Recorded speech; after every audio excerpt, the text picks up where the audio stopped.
how to connect Android Auto to your phone in your new car.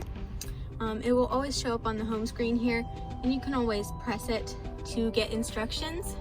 But basically, when it's gray, it is not engaged, and it will turn green when it is engaged.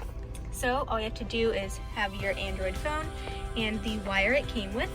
You will plug the USB side into wherever your USB port is, and the other side into your phone, and it will show you that it is charging. That's how you know that it has connected. You press continue here, and you will have to unlock your phone. You get this welcome message, unlock to continue, and you will just follow the on-screen instructions.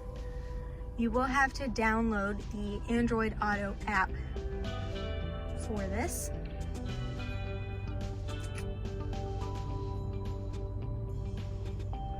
There you go. So it'll take you through here. You will download the app, and then there you go. Android Auto will come up on your screen. So from here, you can give it voice directions, get home, or wherever else you'd want to go. And you can press this circle here to get home. And here is where all of your apps. Oh, fun! You can save 5 minutes by taking Pennsylvania 228 There you go. west. Anyways, here's where all your apps will come up, and you can scroll through there. Press the circle at any time to go back home.